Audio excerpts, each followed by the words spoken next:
Welcome everyone, welcome to GRS Mantra. I am Rajneesh. आज हम लोग एक अच्छा क्वेश्चन देखने जा रहे हैं मोमेंट डिस्ट्रीब्यूशन मेथड का। देखो, ये एक ऐसा क्वेश्चन है जिससे आपको पूरा का पूरा रिवीजन हो जाएगा। साथ ही साथ अभी तक इस तरह का क्वेश्चन आपके सेमेस्टर के एग्जाम में पूछा नहीं गया है, तो एक नया क्वेश्चन जब भी बनेगा तो इस तरह का एक बन सकता है। अभी तक वैरिंग मोमेंट ऑफ इनर्शिया यानी आई का जो वैल्यू है वो दो स्पैन में अलग अलग करके मोमेंट डिस्ट्रीब्यूशन मेथड से क्वेश्चन नहीं पूछा गया है। तो आज के इस लेक्चर में पहले आपको हम एक कॉन्सेप्ट देंगे, ठीक है, ध्यान से समझना। एक बहुत ही बढ़िया कॉन्सेप्ट देने जा रहे हैं, पहले उसको आप देख लो, ठीक है। उसके बाद फिर इस क्वेश्चन का सॉल्यूशन करेंगे, ठीक है। रिवीजन हो जाएगा और एक अच्छा क्वेश्चन बनेगा भी। पहले क्वेश्चन को समझा देते हैं, एक्सप्लेन कर देते हैं, then we will move to the concept. एक बेसिक कॉन्सेप्ट पे जाएंगे। देखो क्वेश्चन क्या बोल रहा है कि एक बीम है ए बी सी डी। एक बीम है जिसमें आपको ए बिंदु मिलेगा, बी मिलेगा, सी मिलेगा और डी मिलेगा। क्वेश्चन को बाबू केयरफुली पढ़ो, ठीक है। जब भी आप सेमेस्टर का एग्जाम दो तो कम से कम 2 मिनट का समय दो क्वेश्चन पढ़ने में। हड़बड़ी में एकदम कुछ प्रॉब्लम मत कर देना, पूरा का पूरा आपका अच्छा नंबर चला जाएगा। 20 मिनट का आप जो समय देने जा रहे हो तो आप 2 मिनट का समय जरूर दो क्वेश्चन पे, ठीक है। एक लेक्चर हम बनाएंगे, कल डाल देंगे ऐसा, मतलब आज नहीं, कल एक ऐसा बताएंगे कि how to start preparing for a semester exam. Semester की तैयारी किस तरह से करें, ठीक है, लास्ट 15 डेज में। ठीक है, तो पहले आपको हम समझा देते हैं इस क्वेश्चन को, फिर उसके बाद जो अभी कॉन्सेप्ट बोले थे, कॉन्सेप्ट के बारे में एक्सप्लेन करते हैं, ठीक है। देखो, A beam A B C D is fixed at A. A के पास वो क्या है, फिक्स्ड है। 4 बिंदु आपको मिलेगा ए बी सी डी, जिसमें ए है वो फिक्स्ड है। तो चलो ए को हम फिक्स्ड कर देते हैं। देखो यहाँ पे एक बीम बना देते हैं जिसमें एक सपोर्ट ए है वो फिक्स है, ठीक है। देखो यहाँ पे एक बीम बना दिए इस तरह से, जो सपोर्ट ए है वो फिक्स है और ए बी सी डी है। यहाँ पे कहीं पे बी होगा, ये ए सपोर्ट फिक्स है, बी आपको सी मिलेगा, ए बी सी और कहीं पे डी मिलेगा, कुछ इस तरह से होगा, ठीक है। उसके बाद आगे देख लो, fixed at A and simply supported at B and C. B और सी पे क्या है सर, सिंपली सपोर्टेड है। तो यहाँ पे सिंपली सपोर्टेड के लिए कुछ ऐसे बस एरो का सिंबल दे देते हैं। जो सिंपली सपोर्टेड कहने का मतलब क्या है सर, वहां पे रोलर भी हो सकता है और हिंज भी हो सकता है। सिंपली सपोर्टेड में बी रोलर, सिंपली सपोर्टेड में बी हिंज, ठीक है। हिंज या रोलर कुछ भी हो सकता है। आगे देखो, portion C D is overhanging. जो पोर्शन सी डी है वो एज इट इज रहेगा, ओवरहैंगिंग रहेगा। चलो बना दिए, ए बी सी डी बना दिए, जिसमें सी डी पोर्शन है वो ओवरहैंगिंग है। ए भी दिख गया, बी भी दिख गया और सी डी भी दिख गया। तो उसके बाद बोल रहा है ए बी और बी सी है वो 3-3 मीटर है। ए और बी है वो 3 मीटर है और बी और सी है ये भी 3 मीटर है, ठीक है। सी डी कितना मीटर है वो भी देख लेते हैं। तो सर सी डी है वो 1 मीटर है। तो आप लोग कुछ पेंसिल से इसको बनाना और जैसा है उसी तरह से दिखा देना। जैसे ए बी लंबा है, ठीक है, बी सी इसी के बराबर है, सी डी है थोड़ा छोटा है, तो सी डी को थोड़ा छोटा कर देना। पेंसिल से ड्रॉ करोगे आप लोग, इसको करेक्ट कर लेना इस तरह से, ठीक है। ए बी सी डी मिल गया। देखो उसके बाद कह रहा है कि 2 आई A B, I B C और I C D moment of inertia का कुछ रिलेशन दिया हुआ है, ठीक है। जिसमें ध्यान से देखना, मोमेंट ऑफ इनर्शिया जो है कुछ ऐसे लिखा हुआ है, 2 आई ए बी।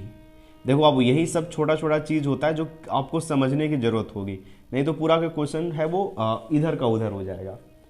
अगर इसकी हम बात करें तो ये जो मोमेंट ऑफ इनर्शिया है, इसका बीसी का जो मोमेंट ऑफ इनर्शिया है, बीसी का मोमेंट ऑफ इनर्शिया वो लार्ज है, ये वैल्यू ज़्यादा है, ये वैल्यू कम है। तभी ना कम में 2 से मल्टीप्लाई कर दिए तो इसके बराबर हो गया। तो अगर इसका मोमेंट ऑफ इनर्शिया हम आई लेंगे तो इसका मोमेंट ऑफ इनर्शिया 2i होगा और इसका भी मोमेंट ऑफ इनर्शिया 2i होगा, ठीक है। कुछ ऐसा होगा। जैसे कैसे आप बोल रहे हो सर, तो क्या आई ए बी को हम लोग लिख सकते हैं क्या कुछ इस तरह से, I B C by 2 equal to I C D by 2 divide कर दिए, ठीक है। यानी अगर ये 2i लिए है, 2i लिए बाई 2 कर देंगे तो आई ए बी का वैल्यू 2 के बराबर होगा। देखो 2i ए बी, ठीक है, और आई बी सी कुछ ऐसा है। तो ये वैल्यू लेसर 1 है, इसमें 2 से मल्टीप्लाई करेंगे यानी ये i बाई 2 होगा और ये i होगा, तब इसमें 2 से मल्टीप्लाई करेंगे तब जाकर बराबर होगा। ये क्या है, आई बी सी है वो i का 2 गुना है, आई बी सी है जो आई ए बी का 2 गुना है। तो आई ए बी को i मानेंगे तो आई बी सी और आई सी डी है वो 2i के बराबर हो जाएगा। ठीक है। आई बी सी क्या है सर, आई बी सी है वो 2 इंटू आई ए बी है। तो आई ए बी को अगर हम आई मानते हैं तो बी सी क्या हो जाएगा, उसका 2 गुना हो जाएगा। आई बी सी क्या होगा, 2 इंटू आई हो जाएगा। ठीक है, कुछ ऐसा होगा, यही चीज समझना है। स्टूडेंट क्या करेगा, गलती क्या कर देगा, इसको 2i कर देगा, इसको i कर देगा, इसको i कर देगा। ऐसे नहीं करना है बाबू, ऐसे नहीं करना है। ठीक है, जो क्वेश्चन डिमांड है वही आपको सप्लाई भी देना है। तो मोमेंट ऑफ इनर्शिया है वो मिल गया सबका, i 2i और 2i, मतलब जो भी है इस रेशियो में दिया हुआ है। अब देखो हम लोग बात कर लेते हैं कॉन्सेप्ट का। फिर क्या बोल रहा है कि beam carries a UDL of 30 kilonewton per metre over the BD span, या बीडी में है। देखो इस चीज को भी समझ लो, beam carries a UDL of 30 kilonewton per metre over BD. ढूंढो बीडी कहाँ पे है, तो बीडी आपको दिख रहा है, बी से डी तक यहाँ पे यूडीएल लग रहा है, और जिसका इंटेंसिटी कितना है sir, 30 kilonewton per metre. 30 kilonewton per metre, कुछ ऐसा इंटेंसिटी है। समझ में आ रहा होगा इतना।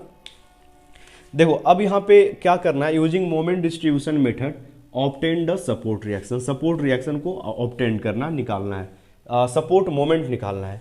Using moment distribution method obtain the support moment, यानी बी के पास कितना मोमेंट आएगा, ए के पास, बी के पास और सी के पास कितना कितना मोमेंट आएगा, ये हम लोग को कैलकुलेट कर देना है। और मेथड कौन सा यूज करना है, मोमेंट डिस्ट्रीब्यूशन मेथड। चलो मोमेंट डिस्ट्रीब्यूशन मेथड समझने से पहले एक बेसिक कॉन्सेप्ट है, इसको देखो, कॉन्सेप्ट को देखो जो हम लोग यूज करते हैं मोमेंट डिस्ट्रीब्यूशन मेथड में। देखो बाबू हम लोग बचपन में पढ़ चुके हैं, 3 तरह का सपोर्ट होता है। एक सपोर्ट होता है फिक्स, एक सपोर्ट होता है हिंज, एक सपोर्ट होता है roller. There are 3 type of support, basically we have 3 type of support. ये रोलर सपोर्ट है, ये हिंज्ड सपोर्ट है और ये फिक्स्ड सपोर्ट है। अगर यहां पे हम लोग तीनों के नेचर को समझे तो nature of this support is different from these 2 support and the nature of this support is different from these 2 support. What are the nature? The nature of this support is to resist the horizontal movement, resist the vertical movement as well as rotation. ये जो fixed support होता है ये horizontal, vertical और moment तीनों को रोकने की कोशिश करता है। यानी ये पॉइंट जो होगा बीम के अंदर जो जुड़ा हुआ है, ना तो ये ऊपर जा सकता है, ना ये नीचे जा सकता है, ना ये पीछे आ सकता है, ना ही आगे जा सकता है, ना ही रोटेट कर सकता है। तीनों चीज रिस्ट्रिक्टेड रहता है।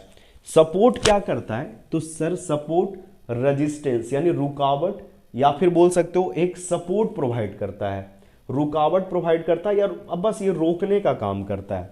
ये पॉइंट जो है बीम का, एंड जो बीम का है उसमें ये क्या करता है, रेजिस्टेंस क्रिएट करता है, मूवमेंट को रोकने की कोशिश करता है।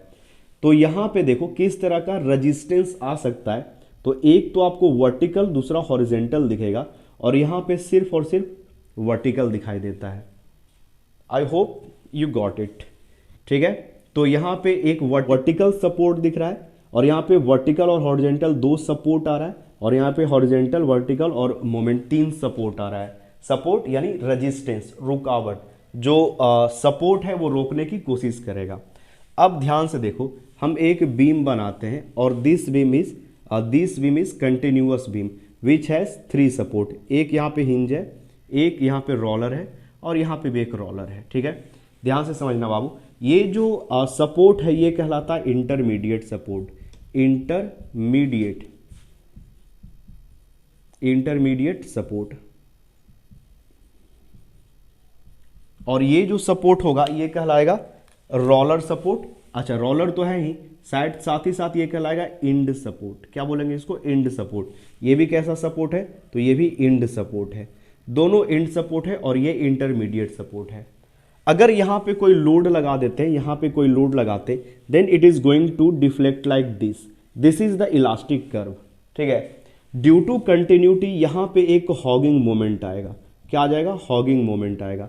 बाबू इस चीज को समझो अच्छे से कि यहां जो इंटरमीडिएट सपोर्ट है, इस सपोर्ट के पास एक तो यहां पे रेजिस्टेंस आ रहा है, यहां पे मूवमेंट है वो भी रिस्ट्रिक्टेड है, कुछ हॉगिंग मोमेंट आ रहा है। अगर आप इसको कंपेयर करते हो इंटरमीडिएट सपोर्ट से, तब इसका नेचर इसके जैसा नहीं है।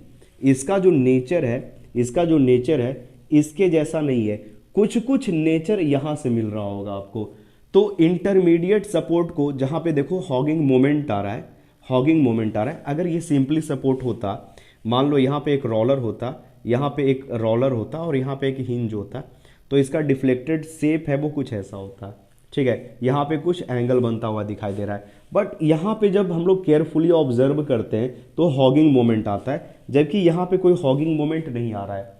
तो नेचर जो होता है बाबू इंटरमीडिएट सपोर्ट का एंड सपोर्ट के जैसा नहीं होता है। इंटरमीडिएट सपोर्ट पे कुछ मोमेंट आता है, हॉगिंग मोमेंट आता है, जो कंटिन्यूटी के कारण आपको दिख रहा होगा। किसके कारण? ड्यू टू कंटिन्यूटी, ऑलरेडी पढ़ चुके हैं। तो हम लोग क्या करते हैं कि जो मोमेंट डिस्ट्रीब्यूशन मेथड होता है उसमें इंटरमीडिएट, देखना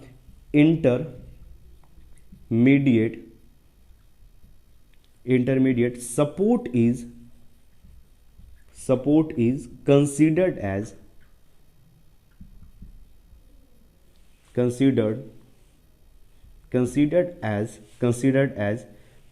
as फिक्स्ड सपोर्ट। क्या बोल रहे हैं कि फिक्स्ड सपोर्ट होता है या कंसीडर किया जाता है? होता नहीं है सर, ये फिक्स्ड सपोर्ट नहीं है ये रोलर सपोर्ट ही। लेकिन the nature of this roller support and the nature of this roller support is not same. Here we are some moment and here there is no moment. Here there is some moment but here there is no moment. फिर से बोल रहे हैं, here there is a moment and here there is no moment. यहाँ पे moment भी है, support भी है, तो इसी को हम लोग कंसीडर करते हैं फिक्स्ड सपोर्ट के जैसा, ठीक है। ध्यान से समझना, जैसे ही आप यहाँ पे फिक्स सपोर्ट मानोगे तो थोड़ा सा कंडीशन चेंज हो जाता है, बस यही तक आपको चलना है। मान लो कि यहाँ पे ऐसा एक बीम है, तो बताओ इसमें इंटरमीडिएट बीम सिर्फ ये है क्या? ये इंटरमीडिएट बीम है? नहीं सर, ये इंटरमीडिएट नहीं, ये एंड है।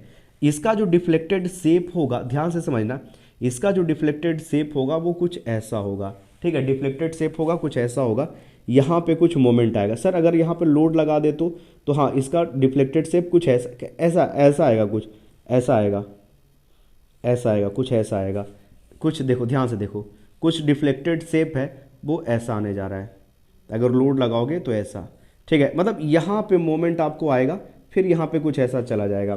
तो ये एंड है, ये भी एंड है। ये जो केस बता रहे हैं ये सिर्फ और सिर्फ इंटरमीडिएट में होता है। It is only going to happen in intermediate, ठीक है। यहाँ पे जैसे आपको दिख रहा है ओवर हैंगिंग है, तो ये एंड सपोर्ट है। कैसा सपोर्ट है? एंड सपोर्ट है। ये कैसा सपोर्ट है सर? तो ये इंटरमीडिएट सपोर्ट है। समझ में आ रहा है ये चीज? और इंटरमीडिएट सपोर्ट को हम लोग क्या मानते हैं? यहां स्टार लगा के इसको लिख लो, पहले भी ऑलरेडी बता चुके हैं, रिवीजन कर लो। Intermediate support is considered as fixed support, ठीक है। पॉज करके नोट करो और पूरा इरेज करके अब इस क्वेश्चन का हम सॉल्यूशन दिखा रहे हैं, ठीक है। स्टेप बाय स्टेप सॉल्व करेंगे, पॉज करके पूरा नोट कर लो, ठीक है। तो पूरा हम इरेज कर दिए हैं, अब इसका सॉल्यूशन देखते हैं स्टेप बाय स्टेप। देखना, अब यहाँ पे हम कर रहे हैं स्टेप 1। क्या कर रहे हैं? स्टेप 1 में क्या करेंगे? तो कैलकुलेशन ऑफ फिक्स्ड मोमेंट, आप लोग लिख लेना, calculation of fixed moment, calculation of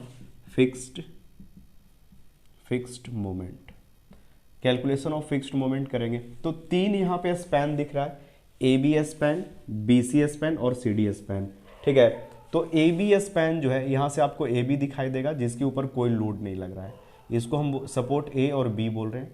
यहाँ पे एक सपोर्ट होगा सर, यहाँ पे जो सपोर्ट होगा वो B और C होगा, और इसके ऊपर UDL है 30 वाला, 30 किलो न्यूटन पर मीटर वाला, और यहाँ पे एक फिक्स्ड बीम है और यहाँ पे UDL है, और UDL का जो इंटेंसिटी है वो कितना है? 30, और स्पैन कितना है? 1 मीटर।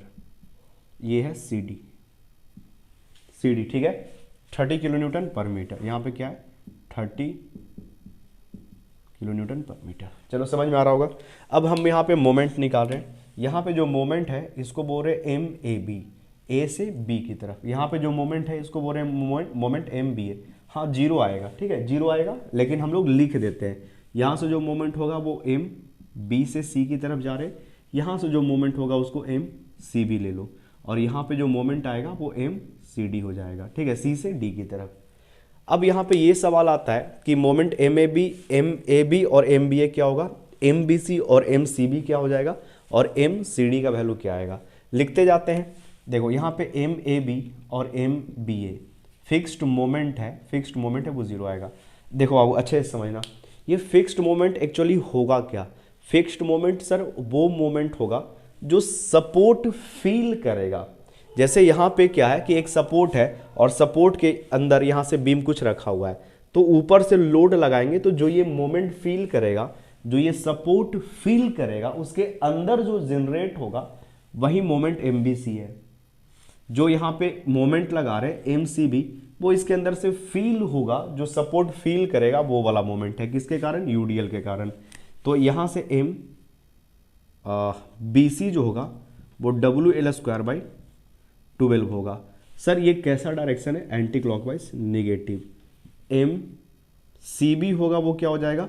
एम सी से बी की तरफ, यहाँ पे ये कैसा है? क्लॉकवाइज, तो positive W L square by 12। ठीक है, एम सी से बी की तरफ क्लॉकवाइज होगा डब्ल्यू एल स्क्वायर बाई 12।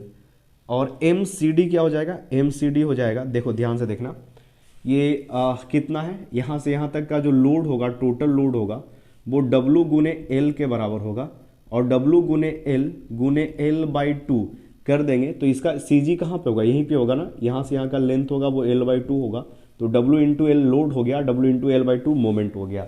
ठीक है, लोड गुने CG डिस्टेंस, और इसका डायरेक्शन कैसा है? तो anti clockwise, minus W L square by 2। ठीक है, अब देखो ये माइनस W का वैल्यू कितना है सर? W का वैल्यू कितना है? 30। L का वैल्यू कितना है? यहाँ पे 3 का स्क्वायर बाई 12, तो 3 का स्क्वायर हो जाएगा 270, 12 दूना 24, 22 minus 22.5 kilo newton metre, negative sign है। और ये वैल्यू हो जाएगा 30 गुने 3 का स्क्वायर बाई 12, ये भी हो जाएगा प्लस में हो जाएगा, प्लस 22.5 किलो न्यूटन मीटर। ठीक है, उसके बाद एम सी डी हो जाएगा 30 गुने 1 का स्क्वायर बाई 2, क्योंकि लेंथ इसका जो है वो 1 मीटर है, बाई 2, ये कितना हो जाएगा sir? Minus 15 kilo newton metre. चलो मोमेंट का वैल्यू आया, लिख लो यहाँ तक लिख लो। इसके बाद पूरा इरेज करके एक टेबल बना लेते हैं for the joint B and for the joint C. B joint पे मेंबर मिल रहा है बी ए पार्ट, और बी पे मिल रहा है बी सी पार्ट, सी पे मिल रहा है सी बी पार्ट, और सी पे मिल रहा है सी डी पार्ट। ठीक है, तो इसको आप लिखो, पॉज करके नोट करो। अब यहाँ पे हम लोग निकालेंगे stiffness and distribution factor. Pause करके नोट करो, इरेज करके आगे बता रहे हैं। तो अब एक टेबल बना लिए जिसमें एक है ज्वाइंट, दूसरी तरफ है मेंबर, उसके बाद है स्टीफनेस और डिस्ट्रीब्यूशन फैक्टर। ठीक है, तो पहले देखते हैं ज्वाइंट कहाँ पे सर? बी पे, और उसके बाद फिर देखेंगे ज्वाइंट सी पे। अच्छा, ज्वाइंट बी पे आपको एक मेंबर दिख रहा होगा बी ए और दूसरा मेंबर दिख रहा होगा बी सी। तो यहाँ पे लिखते हैं मेंबर कौन सा है? तो बी से लेके बी ए मेंबर है, और एक मेंबर है बी सी, और एक और यहाँ पे आपको सपोर्ट दिख रहा होगा सर, एक ज्वाइंट दिख रहा होगा सी, जहाँ से आपको मेंबर दिख रहा होगा सी बी, और एक मेंबर दिख रहा है सी डी, सी से सी बी और सी से सी डी। ठीक है, सी से डी की तरफ गए हैं।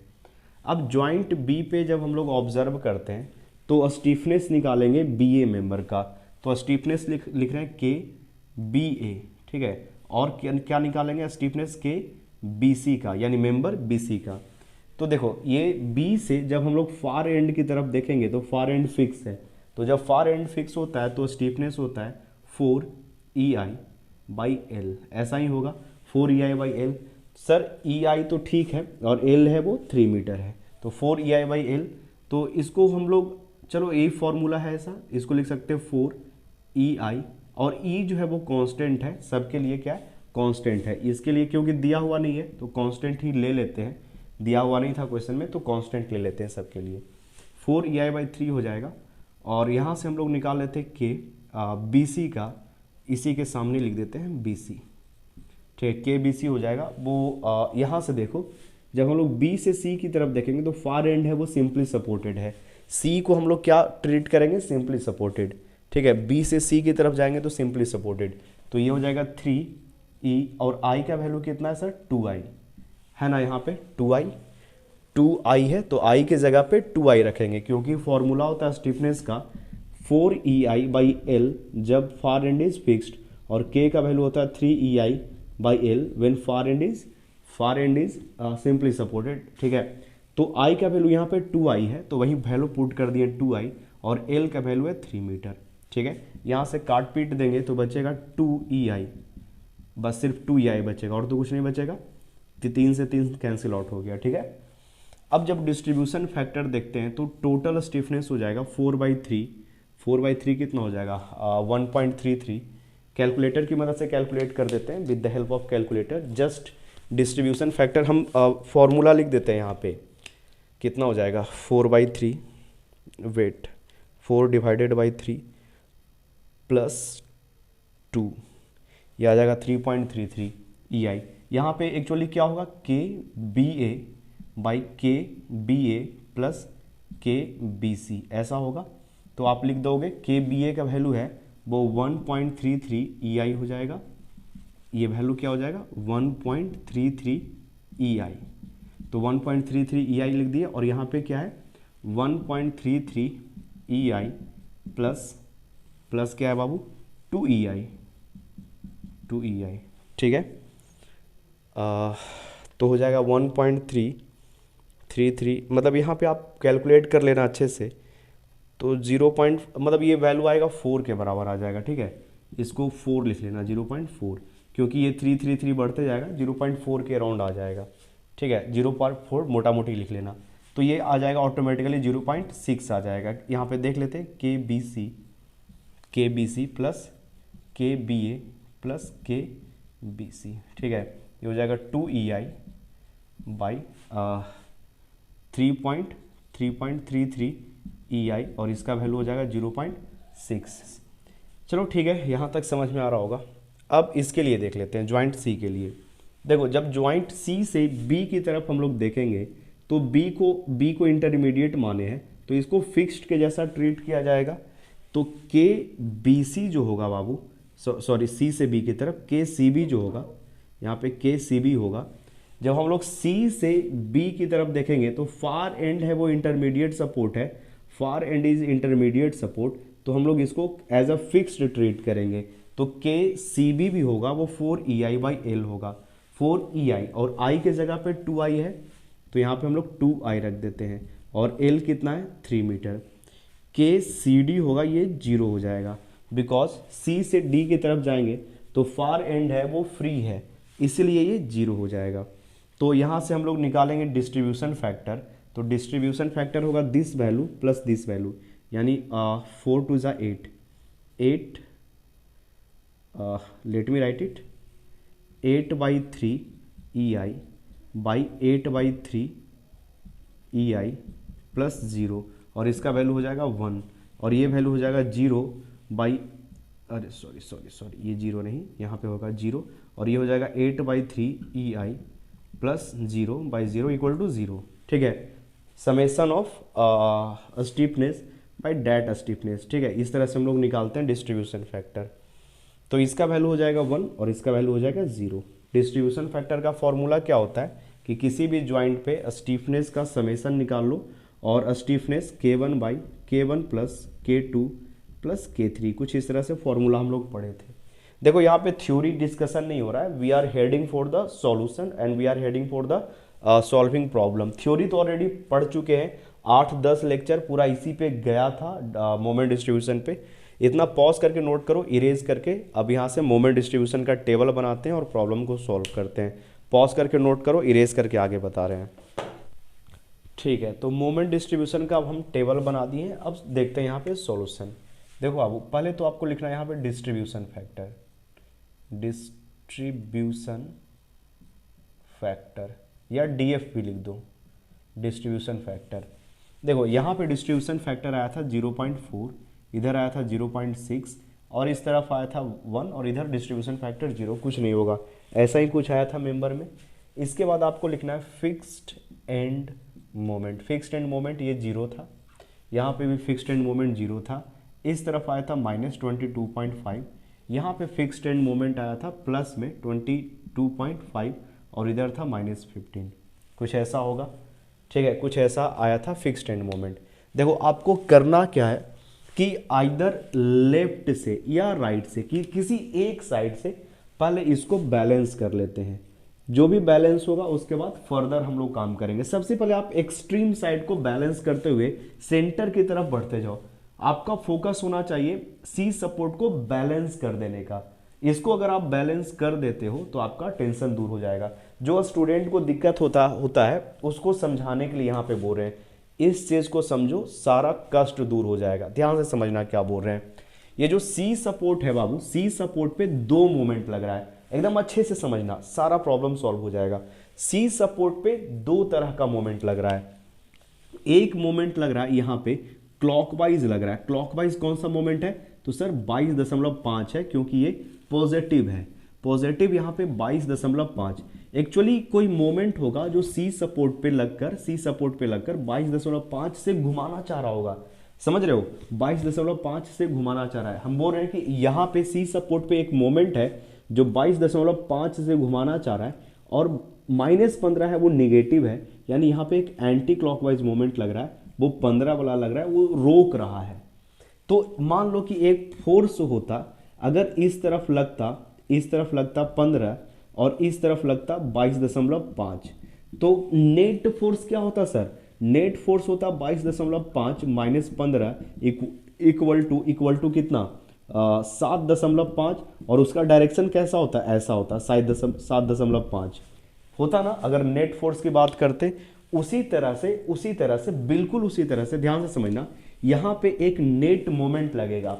नेट मोमेंट या अनबैलेंस्ड मोमेंट बोलो, इन दोनों के कारण एक अनबैलेंस्ड या नेट मोमेंट आएगा। नेट मोमेंट बोलो, या इसको बोल सकते हो अनबैलेंस्ड मोमेंट, और बोलो बैलेंस्ड मोमेंट आएगा। ठीक है, और वो कितना का आएगा? तो सर 7.5 का आएगा। क्लॉकवाइज के एंटी क्लॉकवाइज, तो सर क्लॉकवाइज वाला ज्यादा है, तो 7.5 का यहाँ पे क्लॉकवाइज मोमेंट आएगा। यहाँ पे ध्यान से सुनो, यहाँ पे नेट मोमेंट कितना है सर? 7.5 का। कहाँ पे? सी सपोर्ट पे। अरे अच्छे से समझो, सी सपोर्ट पे एक मोमेंट होगा 22.5 का जो घुमाना चाह रहा है, 15 वाला उसको अपोजिट में घुमाना चाह रहा है, तो नेट इस पे 7.5, इन दोनों के कारण नेट 7.5 आएगा। ठीक है, अगर हम चाहते हैं कि बैलेंस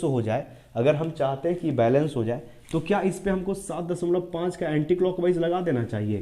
तो बोलोगे हाँ सर लगा दीजिए ना, हो जाएगा काम। -15 इधर एक एंटी क्लॉकवाइज लगा दिए, तो यहाँ पे एक मोमेंट हम लोग लगाएंगे -7.5, और जैसे यहाँ पे 7.5 मोमेंट लगाएंगे वो डिस्ट्रीब्यूट होगा किसमें? इस मेंबर में, उस मेंबर में। सर यहाँ इसका डिस्ट्रीब्यूशन फैक्टर 1 है, तो पूरा का पूरा इधर आ जाएगा, उधर चला जाएगा 0, तो यहाँ पे आ जाएगा -7.5 मोमेंट। नहीं समझ में आया होगा, फिर से एक बार समझो, समझ में, अगर समझ में आ गया तो फॉरवर्ड कर दो, नहीं समझ में आया तो फिर से समझो। हम ये बोल रहे हैं कि यहाँ पे 2 मोमेंट लग रहा है। अच्छे से समझो इस चीज को। एक मोमेंट लग रहा है 22.5, वो लग रहा है क्लॉकवाइज, 22.5 क्लॉकवाइज, जो सी सपोर्ट को गोल गोल घुमाना चाहेगा, 22.5 मोमेंट, और -15 मोमेंट इसको एंटी क्लॉकवाइज लगा के रोकने की कोशिश करेगा। तो नेट मोमेंट कितना होगा बाबू? तो बोलोगे 7.5 होगा, 22 में से घटाकर 7.5 क्लॉकवाइज के एंटी क्लॉकवाइज, तो सर क्लॉकवाइज ज्यादा है, तो 7.5 एक्चुअली क्लॉकवाइज होगा, इन दोनों को घटाकर। अगर हम चाहते हैं कि यहाँ पे मोमेंट 0 हो जाए, जितना इधर है उतना ही मोमेंट उधर भी हो जाए, बैलेंस हो जाए, 0 हो जाए मोमेंट, सिंपली सपोर्टेड के राइट साइड में लेफ्ट साइड में बराबर हो जाए, तो अगर इधर नेट मोमेंट 7.5 पड़ रहा है, तो हम लोग को एक लगा देना चाहिए एंटी क्लॉकवाइज 7.5 लगा देना चाहिए, तभी ना इन दोनों एक दूसरे को काउंटर करके 0 हो जाएगा। वही कह रहे हैं, यहाँ पे हम लोग कैसा लगा दिए? 7.5 लगा दिए। तो 7.5 जैसे ही तुम अप्लाई करोगे, इसका डिस्ट्रीब्यूशन फैक्टर 1 है, तो पूरा 7.5 इधर आ जाएगा डिस्ट्रीब्यूशन होके, और इधर चला जाएगा 0, क्योंकि इसका डिस्ट्रीब्यूशन फैक्टर 0 है। डिस्ट्रीब्यूशन फैक्टर ये बताता है कि जितना मोमेंट लगाओगे उसका कितना फ्रैक्शन इधर या उधर जाएगा, तो जितना अप्लाई करोगे उसका पूरा फ्रैक्शन इधर आएगा, उधर जाएगा 0। तो ये क्या हो गया? Distribution moment, distribution moment. ठीक है, और ये ट्रीट होगा किसके जैसा सर? फिक्स्ड के जैसा। तो यहाँ पे कैरी ओवर होगा, तो यह माइनस हो जाएगा ना, क्योंकि एंटी क्लॉकवाइज अप्लाई किए, तो एंटी क्लॉकवाइज जब अप्लाई करेंगे तो -7.5 होगा। क्लॉकवाइज तो नेट आ रहा था, क्लॉकवाइज आ रहा था नेट, तो हम लोग बैलेंस करने के लिए एंटी क्लॉकवाइज अप्लाई किए, एंटी क्लॉकवाइज अप्लाई किए करेंगे तो माइनस हो जाएगा, ठीक है। तो यहाँ पे आ जाएगा 3.75 निगेटिव। ये कैसा है, carry over moment, carry over moment, carry over moment, carry over moment, ये इधर कैरी ओवर हो गया है। अब देखो तो क्या ये बैलेंस हो गया, क्या -15 और ये हो जाएगा +15, ठीक है, हो गया, ये बैलेंस हो गया। अब हम लोग को टेंशन ही नहीं लेना है, अभी इसको हम लोग जोड़ देते हैं, ऐड कर देते हैं। तो इधर मोमेंट हो जाएगा 22 और 3 25, पहले इसको जोड़ दो तो 0.25 और 0.25 और एक हो जाएगा 24 26 26.25 विथ नेगेटिव साइन, क्या रहेगा, नेगेटिव साइन के साथ रहेगा। और इधर मोमेंट कितना है सर, 0, और इधर मोमेंट कितना है, 0, ठीक है। ये समझ में आया, जोड़ दो, यहाँ पे देखो कितना आ रहा है, जोड़कर बताओ कितना आ रहा है। तो ये हो जाएगा 26.25, जोड़ दिए, समझ में आ गया। देखो इधर मोमेंट 0 है, इधर 26.5 है, ध्यान से समझना। ये बी सपोर्ट पे एक मोमेंट लग रहा होगा एंटी क्लॉकवाइज 26.25, कहाँ पे, बी सपोर्ट पे। अगर हम चाहते हैं कि यहाँ पे मोमेंट बैलेंस हो जाए, इधर भी 0 हो जाए, इधर भी, मतलब दोनों तरफ बराबर हो जाए, बैलेंस हो जाए, मतलब एक क्लॉकवाइज दूसरा एंटी क्लॉकवाइज, दोनों का वैल्यू बराबर हो जाए। ध्यान से समझना, यहाँ पे एंटी क्लॉकवाइज लग रहा है 26.25 और एक क्लॉकवाइज है जिसका वैल्यू 0 है। अगर हम चाहते हैं कि एंटी क्लॉकवाइज और क्लॉकवाइज दोनों तरफ बराबर हो जाए, तो यहाँ पे हमको क्लॉकवाइज में 26.25 लगाना पड़ेगा, तभी यहाँ पे मोमेंट है वो 0 हो पाएगा या बैलेंस हो पाएगा। यहाँ पे सिर्फ एक मोमेंट लग रहा है -26.25 जो है निगेटिव डायरेक्शन में, तो यहाँ पे पॉजिटिव डायरेक्शन में एक लगा दिए 26.25 का क्लॉकवाइज लगा दिए। समझ में आ रहा है इतना चीज। जैसे यहाँ पे 26.25 लगाओगे उसका कैरी ओवर इधर जाएगा, ठीक है, इधर मतलब डिस्ट्रीब्यूट हो जाएगा, सॉरी 26.25 दो भाग में बट जाएगा, एक भाग इधर आएगा, दूसरा भाग इधर आएगा, ठीक है। ध्यान से समझो, फिर से बता रहे हैं कि एक मोमेंट यहाँ पे 26.25 का लग रहा है, वो उसका डायरेक्शन कैसा है सर, तो उसका डायरेक्शन है एंटी क्लॉकवाइज। कैसा डायरेक्शन है, negative, negative means anti clockwise, -26.25 anti clockwise, ठीक है। अगर हम चाहते हैं यहाँ कि मोमेंट 0 हो जाए या बैलेंस हो जाए, तो जो 26.25 एंटी क्लॉकवाइज लग रहा है, इसी के ऊपर एक क्लॉकवाइज लगा देते हैं 26.25 का। तो इसके ऊपर क्लॉकवाइज लगा दिए 26.25 का। जैसे ही मोमेंट अप्लाई करोगे ये दो भाग में बट जाएगा, एक 0.4 वाला लेगा, एक 0.6 वाला लेगा, मतलब इधर भी जाएगा और उधर भी जाएगा। तो 26.25 का दो भाग में हम बांट देते हैं। देखो एक 26.25 है, 26.25 है, 25 है, उसको हम मल्टीप्लाई कर देते हैं 0.6 से, तो आ रहा है 15.75। क्लॉकवाइज पॉजिटिव दो भाग में बटेगा तो इधर आ जाएगा प्लस में 15.75, ये डिस्ट्रीब्यूटेड मोमेंट है। और इधर हो जाएगा 26.25 गुने 0.04 मल्टीप्लाई कर दिए। 26.24 को इससे मल्टीप्लाई करोगे तो इसका उतना फ्रैक्शन इधर आ जाएगा, वो है 10.5, बस इतना ही मोमेंट आएगा, ये भी पॉजिटिव होगा, ठीक है। पॉजिटिव मोमेंट दो भाग में बट जाएगा, यानी ये मेंबर और ये मेंबर मिलकर लेगा, जिसका फ्रैक्शन 0.4 है, जिसका फ्रैक्शन 0.6 है। अब यहाँ पे हम लोग देखते हैं जोड़ कर क्या होगा, कैरी ओवर होगा क्या। हाँ सर, ये जो मोमेंट आया इसका कैरी इधर होगा, कैरी ओवर होगा, ठीक है। ये क्या है, डिस्ट्रीब्यूटेड मोमेंट है, डिस्ट्रीब्यूटेड मोमेंट। देखो अब ये तो सिंपली सपोर्टेड है, तो सिंपली सपोर्टेड के ऊपर कैरी ओवर होगा नहीं। इधर कितना हो जाएगा सर, जितना इधर डेवलप हुआ है बिल्कुल उसका आधा, यानी 5.25, ठीक है, बस इतना ही होगा। इसको जोड़ कर देखो, ये तो हमको दिख रहा है 5.25 पॉजिटिव, यहाँ पे दिख रहा है 10.5 पॉजिटिव, यहाँ पे देख लो 26.25 माइनस 15.75, 10.5 माइनस 10.5, यहाँ पे कितना है 15, यहाँ पे है -15। और कुछ होगा क्या, नहीं, हो गया, मोमेंट बैलेंस हो गया, यहाँ पे भी बैलेंस, यहाँ पे भी बैलेंस, और जो मोमेंट आया एज इट इज रहने देंगे। समझ में आ गया होगा, पॉज करके नोट करो। अब यहाँ पे सिर्फ एसएफडी और बीएमडी ड्रॉ कर देते हैं, पॉज करके नोट करो, ठीक है। अब इरेज कर दिया, अब इसका बेंडिंग मोमेंट डायग्राम देख लेते हैं। देखो बेंडिंग मोमेंट डायग्राम होगा, वो फिक्स्ड मोमेंट आएगा 5.25 पॉजिटिव, यहाँ पे ये पॉजिटिव होगा 5.25 पॉजिटिव बना दिए। ये 5.25 यहाँ पे क्या है, एक क्लॉकवाइज दूसरा एंटी क्लॉकवाइज है, एक कैसा है यहाँ पे क्लॉकवाइज है और यहाँ पे एक एंटी क्लॉकवाइज है, ऐसे कुछ मोमेंट होगा। और यहाँ पे देखो जो एंटी क्लॉकवाइज है, ये एंटी क्लॉकवाइज है, ये बीम के ऊपर कुछ सैगिंग मोमेंट दिखाता है। ये एक पॉजिटिव एक निगेटिव है बाबू, ये कुछ ऐसे है। एक बीम यहाँ पे लोड मोमेंट लग रहा है, यहाँ पे मोमेंट लग रहा है, यहाँ पे एक मोमेंट लग रहा है, कुछ मोमेंट ऐसे लग रहा है। तो ये क्लॉकवाइज है यहाँ पे, तो आपको पॉजिटिव दिख रहा है, ये 15 है, ठीक है। उसके बाद फिर यहाँ पे आपको एंटी क्लॉकवाइज दिख रहा होगा -15, यहाँ पे दिख रहा होगा -10.5, यहाँ पे दिख रहा होगा 10.5। तो यहाँ पे moment clockwise anti clockwise, clockwise है, ये क्लॉकवाइज है और ये एंटी क्लॉकवाइज है, एंटी क्लॉकवाइज है। तो ये क्लॉकवाइज और एंटी क्लॉकवाइज का पेयर है, ये कैसा मोमेंट क्रिएट कर रहा है? तो सर ये मोमेंट जो है वो हॉगिंग का क्रिएट कर रहा है, ये मोमेंट हॉगिंग का क्रिएट कर रहा है। तो यहाँ पे साइन मत देखो, यहाँ पे नेचर देखो, हॉगिंग क्रिएट कर रहा है।